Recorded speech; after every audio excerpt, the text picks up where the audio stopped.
That's awesome. All right, snap on 3, 2, 1. 3, 2, 1. Ba-bum. What's good? Welcome back to the Pop Off Podcast, a conversation show about the Final Four. NCAA March Madness is coming to a conclusion over the next several days, with the Saturday evening games being the semifinals, and then Monday night will feature the national championship. I am your host, Ralph Compiano, and here to talk about college basketball with me today is the one and only Old Chisum of Rent Money. They've been retired the last 3 to 4 months since college football ended.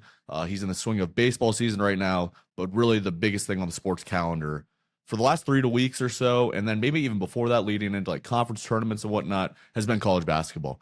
What has your viewing experience been like? Did you sit down for 12 hours straight Thursday, Friday to watch round of 64? Have you been keeping up with Sweet 16? You're not the biggest basketball fan in the world, but you like the sport, but like you prioritize golf and football over it. What's your viewing experience been like so far with the tournament?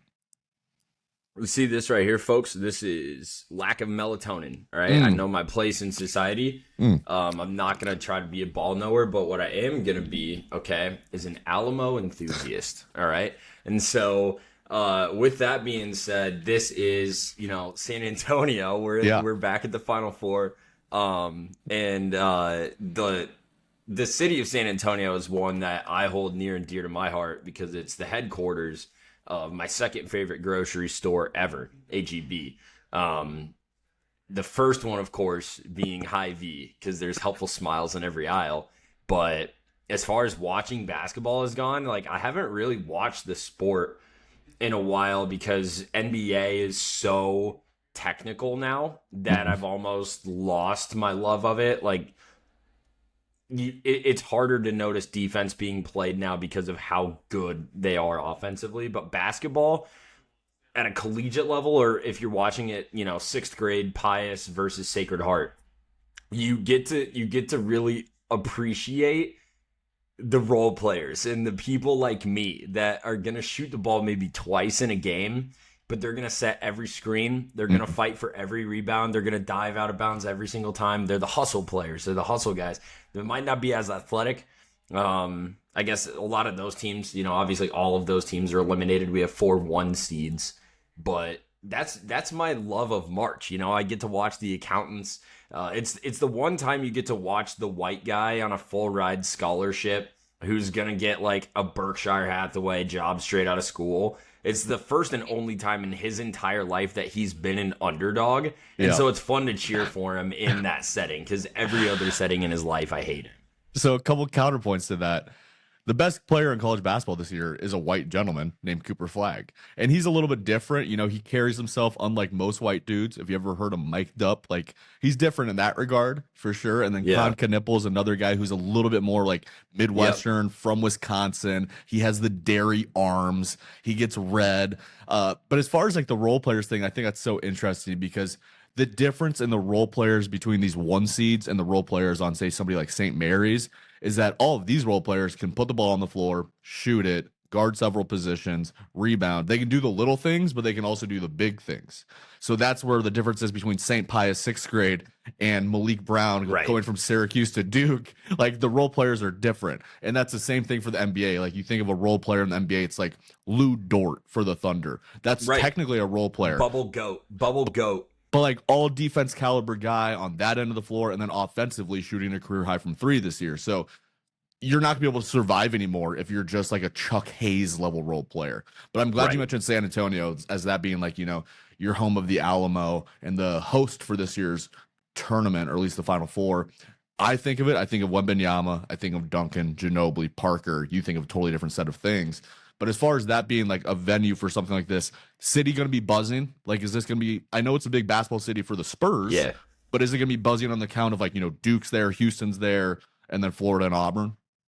Yeah, dude. I mean, like, I'm in Austin. For those of you who don't listen to Rent Money, that gets brought up, I think, at one point every episode. But San Antonio is, it's one of the 3 meccas, I would say, between Dallas, Houston, and San Antonio when it comes to sports, whatever that might be in the state of Texas. I think San Antonio is the biggest. They're kind of the quietest, right?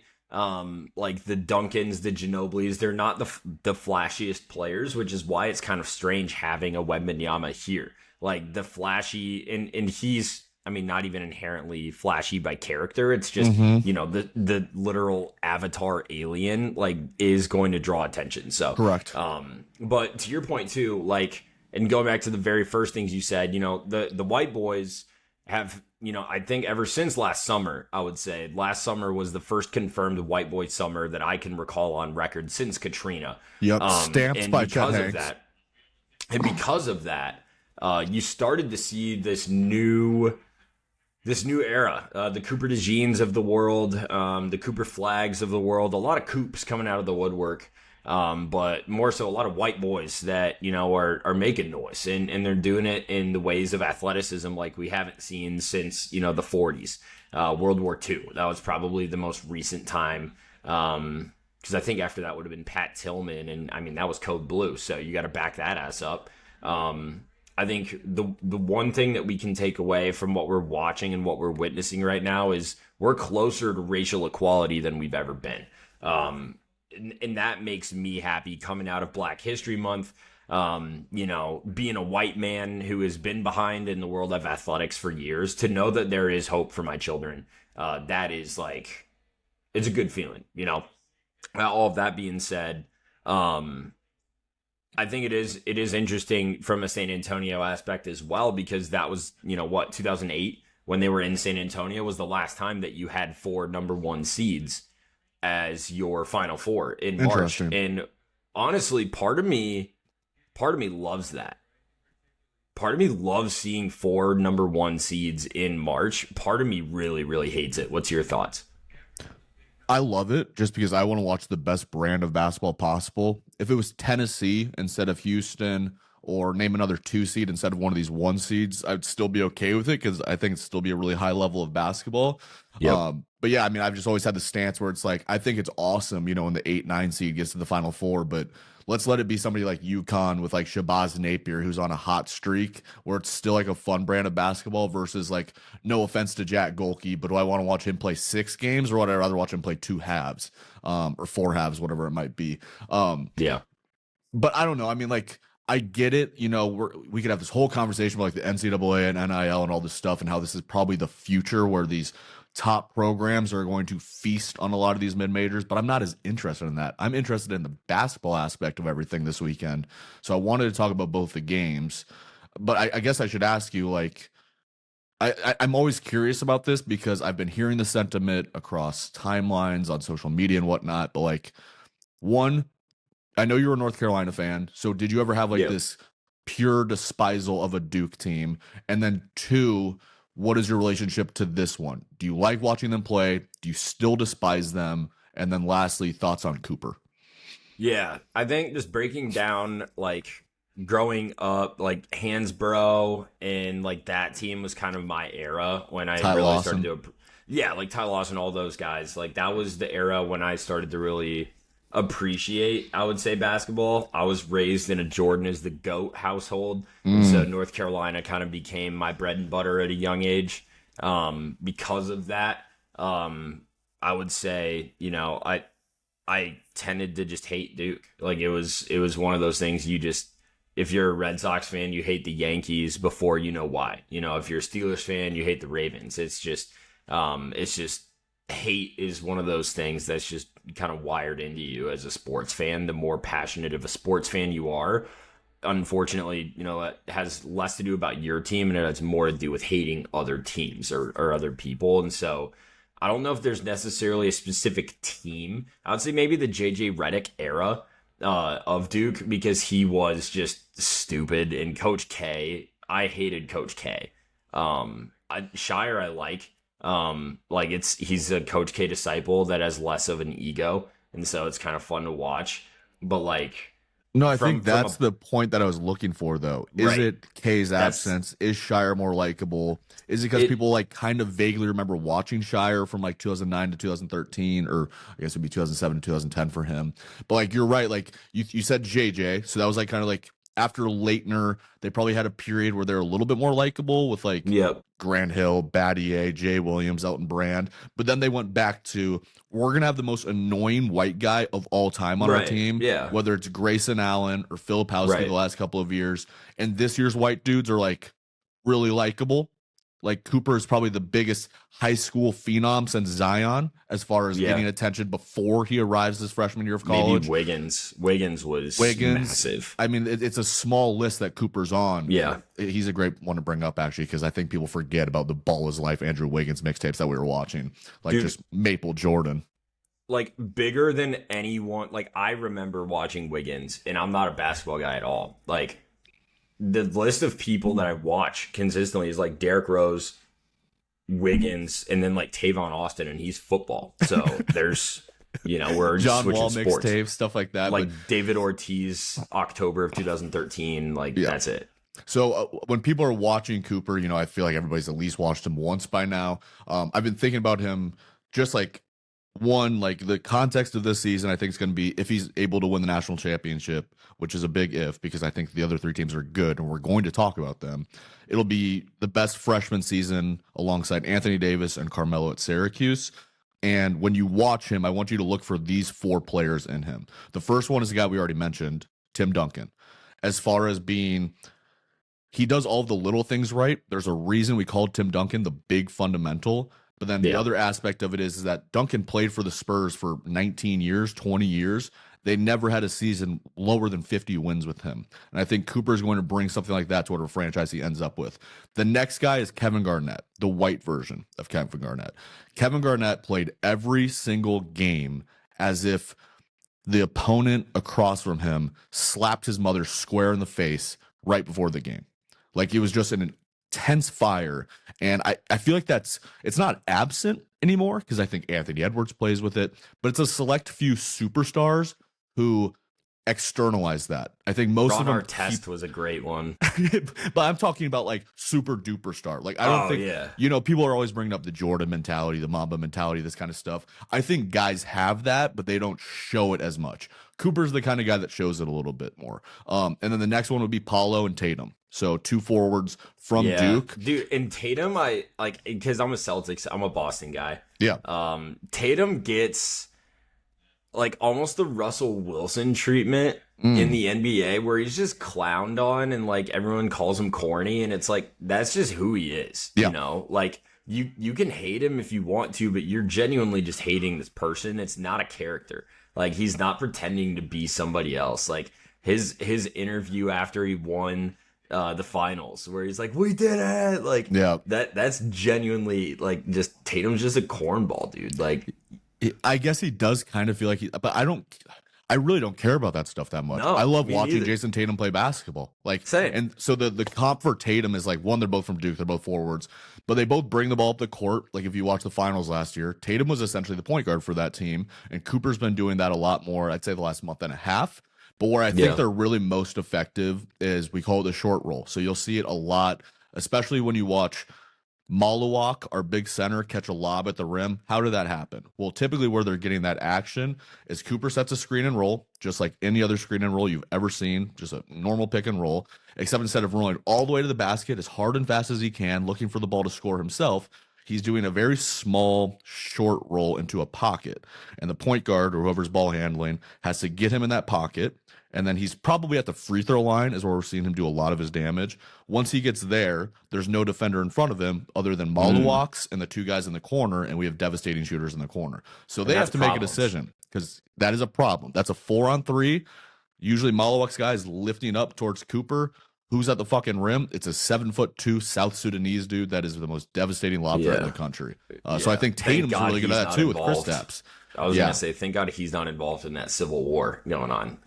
Also, best wishes to everyone over there. But didn't even know there was civil war going on. I've been so locked in on hoops. That's actually a really bad geopolitical stance for me. I was gonna say I don't actually know if there is one either. It's just I assume that there is. Okay. Let's go ahead and clip this part or mark this part. Profiling, get that out the way. Check this after. I might be thinking of the wrong place. The only thing I've Googled right now is the Alamo. Yeah. But I was Not going to ask a real you, like, Palestine. the one game that I spent a lot of time watching was the Drake round of 32 game. They had, who was it? Houston, Louisville, Texas Tech. Tech. It was a red team. I remember that. Yep. First of all, there's a dude on Texas Tech. He's one of their best players, and he looks exactly like one of these guys that's super popular for dancing right now on TikTok. I've seen him pop up like once or twice with the Jersey Joe dude that was like a mascot. I'll talk to you about this off air. But the Drake game made something really, really visible and apparent, and that was that, A, Drake had maybe one guy that was capable of shooting from the perimeter, and B, they had no one on their starting lineup, but also there was no one on the bench coming to save them. Like, of these four teams, I guess, from, top of your skull, top of the dome, who's got the most depth coming into this? Like, who's got the... by far, it's not even close. I think it is definitely close because, Auburn brings in a kid like Tahaad Pettiford, who's like a first-round pick, reminds me a lot of Rob Dillingham. That's a luxury. Houston is deep enough. I'm not sure they're... But, I mean, Duke is bringing in a transfer from Syracuse, who's their best player last year, Malik Brown. They're bringing in Mason Gillis, who was the sixth man for Purdue last year in the national championship. He comes off the bench. And then a kid that's been playing a bunch recently is a kid named Patrick Ngangba, people are probably familiar with by now. He didn't play the first 20 games of the season, and he's a 5-star freshman. Nobody else in the country just has a 5-star freshman just sitting in the 12th seat on the bench. So they have the depth. Yeah. The Drake point I think is interesting actually because they do have shooters that can shoot beyond the arc, but they can't create their own shot. They have one guy in Sturts who could create shots for their shooters, where now you're looking at a kid like Cryer, a kid like Sharp, Pettiford, Baker-Mazaara, Denver Jones. I mean, just across the board, Clayton, Alijah Martin, all of these guys can create their own shot, catch and shoot, create shots for others. That's the difference. That's the biggest difference. You're not going to get by with one creator. You have to be a James Harden, Luka Doncic level creator to be the guy that can do the entire game for your team. Yeah, and I think that's the other thing. Casuals I'm the biggest casual there is. I'll never deny it. I think that's a good blend we have going, though. I like that. And that's why it's beautiful, because I think this is also from a viewer standpoint, right? The people probably listening to this are either people that know exactly what the fuck is going on and they're going to trash us for whatever we say, or they have no fucking clue what's going on and they're just going to agree with whatever we say. So at this point, I know who my crowd is, you know who yours is. I guess in terms of, in benefiting my crowd, I feel like that is one of the things that I would say we consistently. Yes. And the other thing is that on top of that catch and shoot ability, how difficult is the shot that you're about to catch and shoot? Because they were too patient, I think. And that was their offense the entire year, is go down to less 5-6 seconds of the shot clock, make the defense work the entire possession. But in reality, when you get to a tournament like this, you have to take the best shot available. It doesn't matter how early in the clock it is. If you have a pretty good look, my team, we refer to them as gold, silver, and bronze attempts. And our gold looks are anything that's a layup, whether it's contested or wide open. A layup is gold, no matter what. And then our other gold shot is a catch and shoot 3. Wide open, catch and shoot 3, that's gold. Pretty much anything contested from 3-point line, we'd consider silver. Floaters, we would consider silver, stuff in that kind of area. And then bronze would be pull-up 2s with a hand in your face. Anything in that area, leave that to DeMar DeRozan. We don't need to be taking those looks because I have 8th graders and I have juniors in high school, or freshmen and junior in high school now, I guess. We don't have a DeRozan on our team. So the Sturts thing is interesting. He actually just transferred to Iowa, #Hawks Globe. So that's a big pickup right there. But I want to talk about other teams other than Duke too. So Houston, let me actually ask you a question. I'm not sure if you saw this. I found this out last night at practice. Give me a guess on what you think their average mile time is per player on this Houston team. If they were to run a mile, what would their average be? And don't tell me if you already saw it or not. 4:17. Okay, wow, that's all right. It's 5:19, which is ridiculous. I could never run a 5-minute mile. I feel like that's, if you run that at the Drake relays, in the 1500, you're gonna be running alongside Schweitzer, maybe a little bit behind him, because I think he was 4:25, 4:30. But that's preposterous for a team with power forwards and centers on their roster. No, dude, I mean, is there anything more fun? And this is what I wanted to talk about with you too. Houston and Auburn, dude. Like, you couldn't have two better teams to go up against the Floridas and the Dukes. Just from a viewership standpoint, you got the flashy favorites in Duke and Florida, the teams that can score, that can put up numbers, and you have the experienced, tough, physical, gritty opponents lined up on both sides. Houston is so fascinating to me too because Houston, we're only a year removed from Duke beating them. I think it was in right. the Sweet 16 that they beat them last year without Shed. And if the basketball gods do exist, they're probably going to be like, "Oh, Ralph, this is your favorite Duke team you've ever seen. It's like your platonic ideal of what college basketball should look like." Well, guess what? You got a cheap win last year. Jared McCain and Cal Filipowski. I hope you appreciated that team because they're not. Yeah. But at the same time, it's like I know who their best player is. It's Cryer, but I'm thinking about it defensively. Like when they're on defense, Duke is on offense. Their priority is to keep the ball out of the middle of the floor. They force everything to the sideline and to the baseline. So I think if Duke can operate in the middle of the floor and get to those spots, then they'll be great. But then also another thing you'll see from Houston is I talked about this with Reesburg last week is they blitz ball screens. They call it monster, where the guy that's guarding the ball and then the guy that's guarding the screener that's setting the action, they're coming up and doubling. So are they going to do that against Duke like they've done all year? Or do they think Duke has the ball handlers to take advantage of that and create mismatches from it? So that's going to be really fascinating to look after. Yeah. I think another, like, a couple guys I wanted to talk about too. Like, these are just the guys that I'm like, these will, in my mind, these are like X factors on their team. And a few of them I pulled from, I think it was from The Athletic, actually. Just reading through this, I was like, damn, all right. I remember seeing his name everywhere. First one was Chad Baker-Mazaara from Auburn. Auburn, yep. This dude just looks like a fucking athlete. Like, I remember I saw him on the floor. He's like 6'7", 180. So he's terrifying because he can just move. And he's got the wingspan of like a fucking pterodactyl. But then 44.3% on his attempts right now. He's an interesting character because he's very up and down. That's what I'm saying. The bipolar game where, like, would I be shocked if he got ejected from this game? Not necessarily. But as far as like his scoring and stuff, it's a kind of a constant. He's usually always in double digits. I think he has like 7-8 games this year where he didn't get to double digits. So he knows how to put the ball in the basket. But yeah, he is essentially like light skinned Turner if you just put a couple of inches on him because he's fucking skin and bones. But I think he's from the Dominican Republic or something like that too. He has some grit to him. Like despite being 180, same way as Turner. He's got that chip on his block, same as Cooper Flagg. Yep. Yeah. I mean, I think he's definitely an X factor. It's whether or not he can stay in the game, stay out of foul trouble, and then I'm trying to think of like another X factor for that team specifically, especially against somebody like Florida. I'd probably say Pettiford because I think that they're going to need somebody to match Clayton as far as scoring output from a guard, because Clayton's the other guy I wanted to talk about too. Yeah. I'd have to go back and look at Broome's numbers against Florida earlier this year, but I think they only played once actually, and I think Florida got the edge there.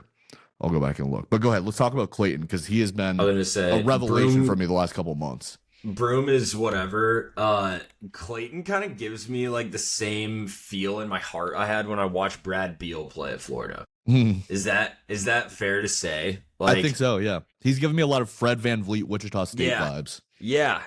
Like I just have fun. I like watching him play. I feel like he's the type of guy I'm like, he plays the right way, you know? Like I just like to watch him hustle. Like the guy just busts ass everywhere. 6'3", 195-pound guard. That's like the guy that Todd Golden went on record saying there's not another player in America that you would rather have right now with the ball in his hands in a big time moment. And I think that's accurate. I don't think you could argue with him at all. Like after UConn in the second round,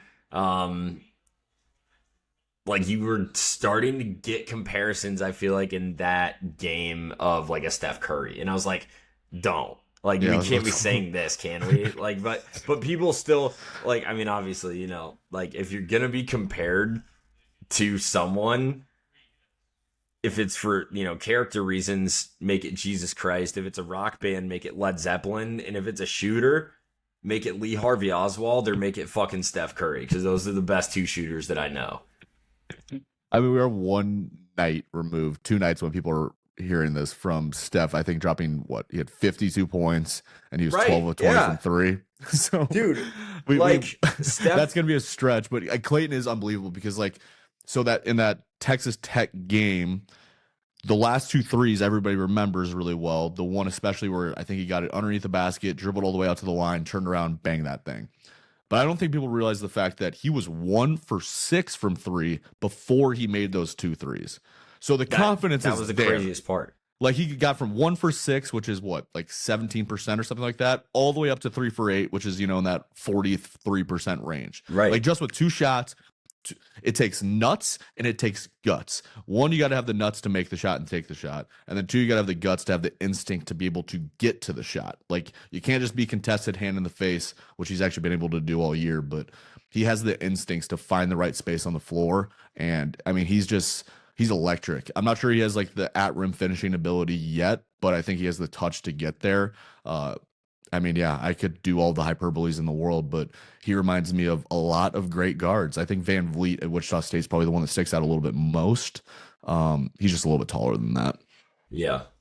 I think you've already kind of touched on Nepal and Cryer, so we don't really need to go through either of them. Reesberg and I talked about him last week. He just has the ability to light shit up. That's probably the matchup I'm most nervous for.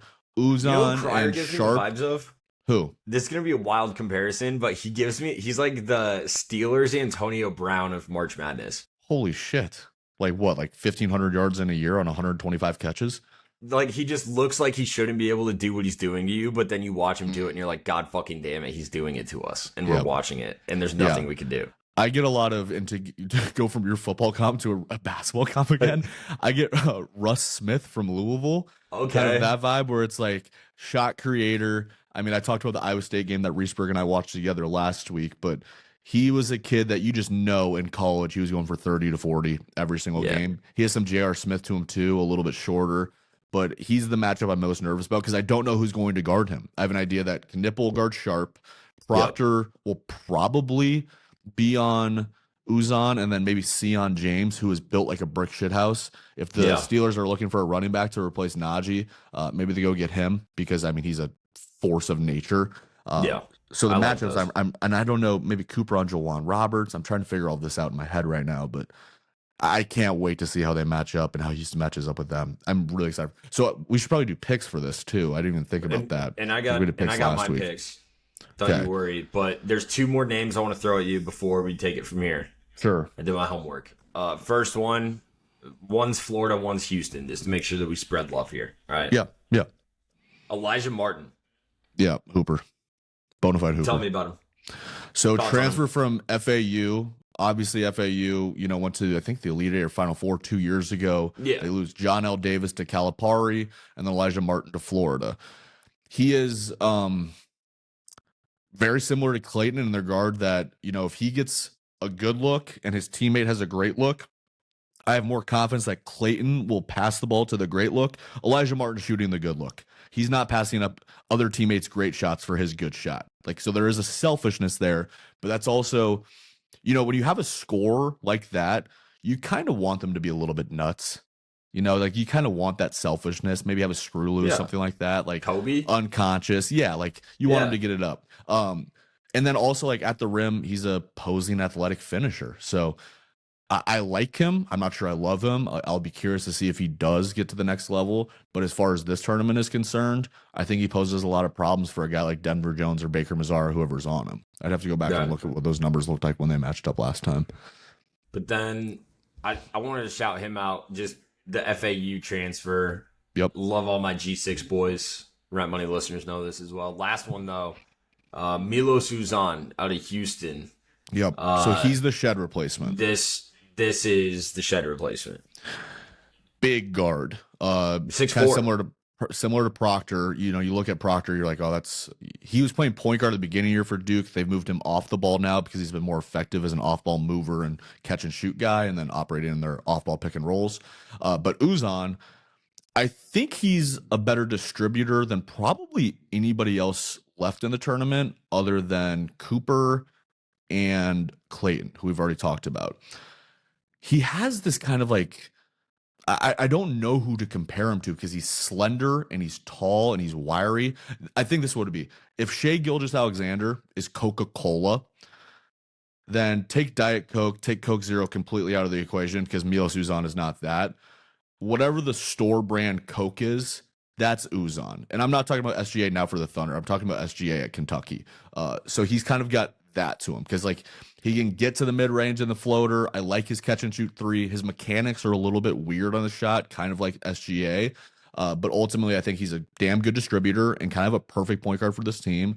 And then I'm not sure who the head of the snake is on defense, but I know that Juwan Roberts is their Draymond as far as signaling, communicating, making sure that everybody's in the right spot at the right time. And I think that Uzan has adapted well to that. I feel like he's probably been at Houston his entire career, and now he's just getting his opportunity. But I'm not sure. But he reminds me so much of any other Calvin Sampson point guard. A guy that can score, a guy that can pass, a guy that can handle, and the guy that can fucking guard. And that's the most important thing in Sampson's mind, is somebody that can guard. So he has the length too to contest on shooters. That's huge. I'm pumped, dude. This is like I haven't watched much if at all, watched any basketball this year. And I'm planning on not missing another minute the rest of the way through. So I guess let's go ahead and break down, whatever you want to from these games. Okay, so I'm thinking through. We need to dedicate some time to Broome, because if he hasn't been the second best player in the country all year, then he's been the best player, or vice versa, whatever you want. He had 18 and 11 the last time they played against Florida. I have no idea. I didn't watch that game, so I have no idea who matched up with him.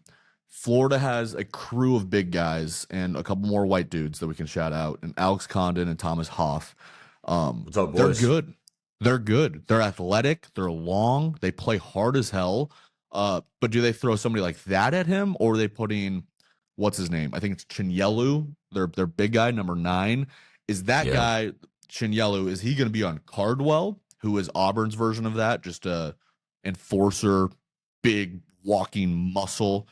Or are they going to put Condon on him for like the length aspect? Because Broome is a walking mismatch. He's too quick for those bigger guys like Chinyelu, but he's too big for guys like Condon. So he went on a tear last game against Michigan State to start the game. And, if he wants the National Player of the Year, then you got to play like it every single game in this tournament.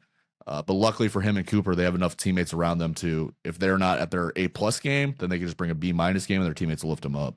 And can I say, too, that it is so fun watching college basketball from the enforcer perspective, because at the NBA level, like, they're used to it. Like, they know how to deal with an enforcer, or at least they know how to match up with whoever the enforcer on the other team is at that point when they're that big. But at the college level, you watch guys either, like, really take off and rise at that level when they're going up against the really, like, intimidating big or somebody, or, like, the really handsy guard. But on the flip side, in college, it just makes it that much more fun when it adds that layer. Do you think we're going to see much of that with the level of play that these teams are at, or do you think it'll be more so like they've seen high enough competition so far this year? That's actually a fascinating question. Does the big man get played off the floor? Is there room for a guy like Steven Adams in the NBA today? I would argue yes. I think there is. There have actually been some lineups. I was just listening to Zach Lowe on the Simmons pod this week. He was talking about how Steven Adams and Şengün have a lineup together where they're number 1 lineup in the entire league as far as offensive rebounding and defensive rebounding are both concerned. But Cardwell is not Steven Adams and he's not Şengün.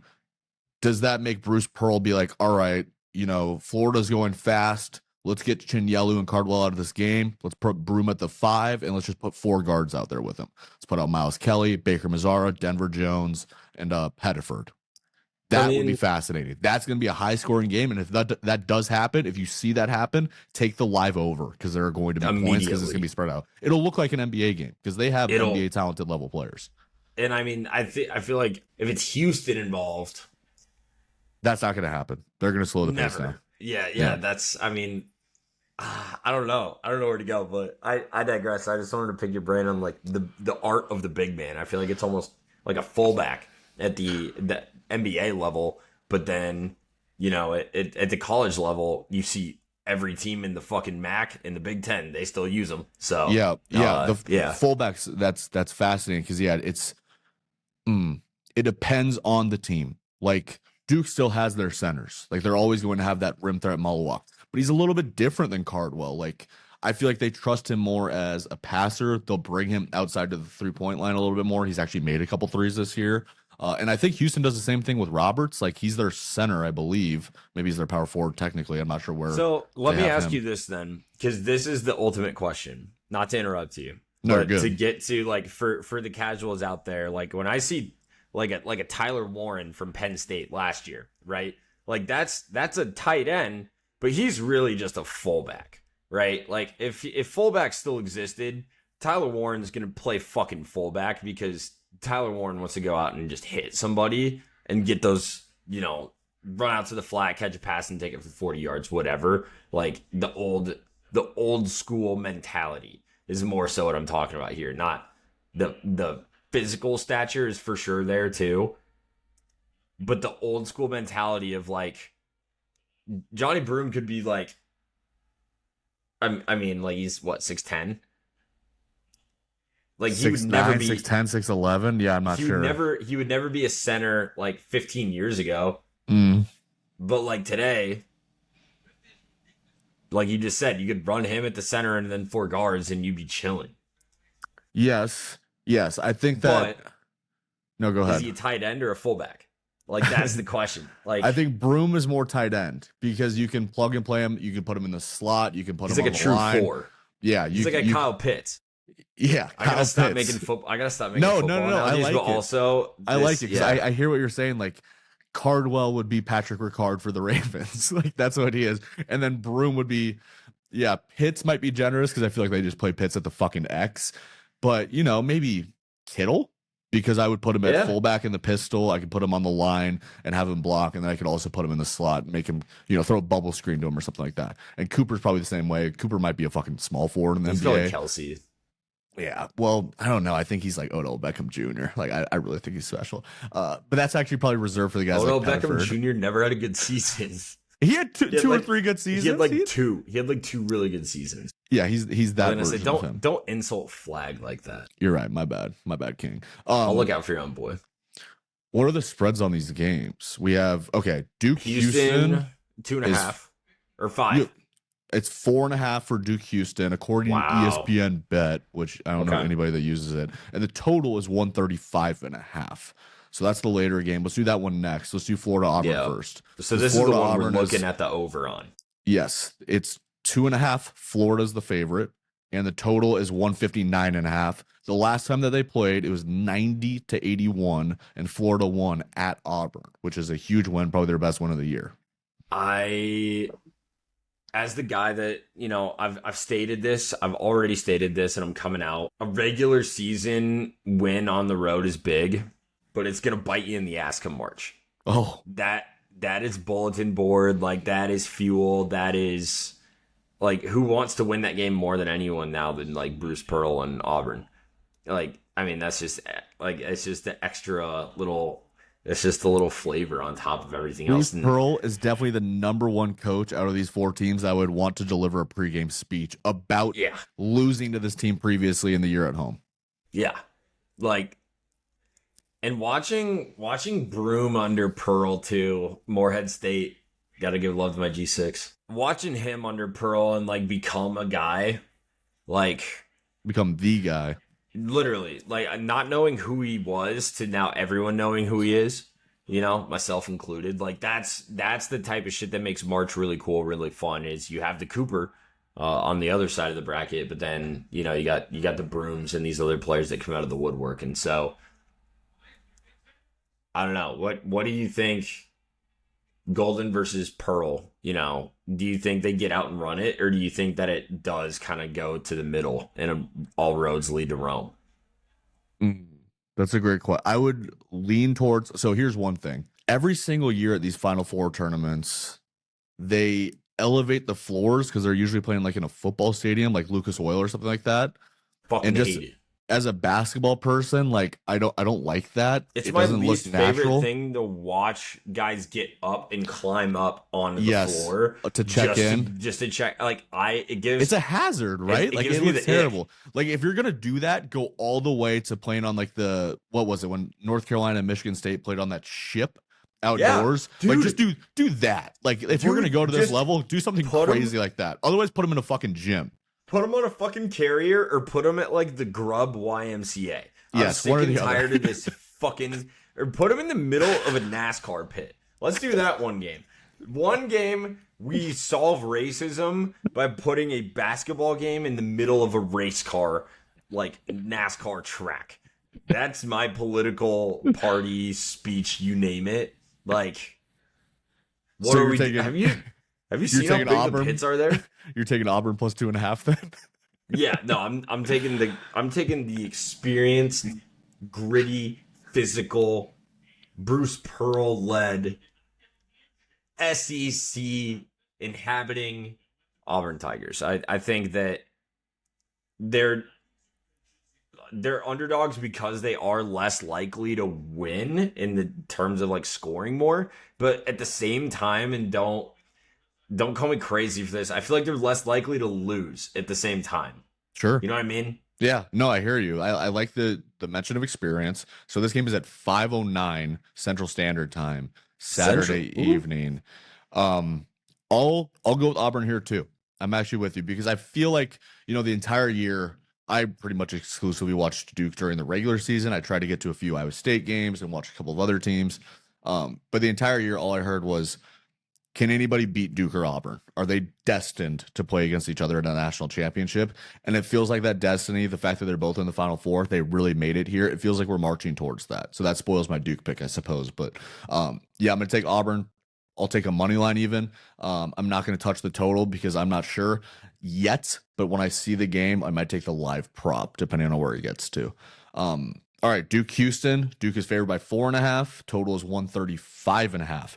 This has to be the lowest total that Duke has played at the entire season. So Vegas must like Houston's defense matching up against Duke. Yeah. What are your thoughts on this one? Kind of the same as the other game, but on a bigger stage, bigger level, because this would be a bigger upset, right? Like, aside from what Vegas says, like, Duke kind of is that team of destiny this year. And I feel like Houston has kind of been on outside looking in. Like the last however many years, they've come close. They've, gotten upset really early. They've, made it all the way to the Final Four, whatever. Like I feel like this is kind of the year like Houston figures it out and finally pushes that across, because they haven't won a natty yet, right? Not yet. Not in the last ever. Like, have they ever won one? All right, so They've yeah, never won one. They had dude, Elijah on their team. They didn't win a national championship. that should be like jail time. Yeah, Legitimately. But outside of that, I feel like this is kind of that team that year. To your point, the defense, the physicality, the athleticism. Like you think about, Miracle in the 1980, they just physically could keep pace. Like, except in this game, there's one team that I would say, physically way more dominant in Houston, in terms of athleticism, at least. The other side, we'll see. I think, is Houston going to be able to be like big enough nuisances to throw off or disrupt? And I think they will. That's my big prediction, my thing. Just with it being the Final Four, they're at the Alamo. It's the biggest stage and the least amount of time or distance to travel too. Important to note. If they out tough Duke, they win the game. I think that is the game. It's a battle of will and toughness. Make it sloppy, keep it close. Duke has blown. They have the most 20-point wins in the history of college basketball now. And this will be another one if like it gets out of hand early in terms of Duke's just hitting shots. Yeah. And Houston gets frustrated. Yeah, like Tennessee, I felt like in that game against Houston, they were getting decent looks. They just weren't making those looks. I think if Duke gets the same looks that Tennessee did, I think that they win the game. I think that they win the game overall. I think they're going to win the national championship. This is again, I said it earlier, this is my platonic ideal of what college basketball should look like. It feels like everything at Duke coming to full fruition. It's been 10 years since their last national championship with Okafor, Winslow, Jones, Allen, and Quinn Cook. So the anniversary of that. I just think they're the best team. Wow. And even if I weren't a Duke fan, I still think that I would probably pick this team. But again, basketball gods could certainly interfere with the Shed injury last year. And this would be not the biggest upset because it's a 1-1, but it'd be the biggest upset of the weekend if they won this game and Auburn beat Florida. So yeah, I expect them to win. I pray to God that they win. And I pray they win the national championship. We shall see. We shall. I'm excited, and I wish you luck too. I know, like, I came in here real hot and heavy with that whole, I'm a Tar Heels fan thing, and I hate Duke, but I love you. Yeah, I love you too. It's all good. Yeah. All right. Well, thank you for doing this with me. I guess we should have mentioned at the beginning, but typically you'd listen to Skylar Reesberg and Spencer Clark talk about college basketball. Oh, yeah. They were not available today. MIA, just on the most important preview of the year. It is what it is, but we hope you enjoyed listening to this. Caption and I will be doing more pods here together soon, so make sure to tap in. And again, enjoy the weekend. Enjoy the basketball. One of the best times of the year for basketball. I'd argue June's a little bit better, but I love it. I'm excited for everybody. I'm excited for the games. Motherfuckers, listen up. Next week is the big shebang. The greatest event in all of sports is coming Augusta. back. Once again, we're going to Augusta, Georgia. ESPN's got some weird-ass fucking... Like, Noah Khan is doing the music now instead of the classic Ray Charles. And I'll say, get your whitewashed fucking Georgia on my mind bullshit out of here. Not even that it's bad, because it's not a bad cover at all. Like, I don't mind it. But it's compared to Ray Charles... And when we're talking about Augusta, Georgia, you don't replace Ray Charles with Noah Khan. I'm so serious right now. That ruined my night. I'm so serious. Ruined March for me. So yeah. I'm happy it's April now. Yeah. All right. Thank you for doing this. I appreciate you. I love you. And everybody, we will see you on the other side. Peace out. I'm loving the pop off.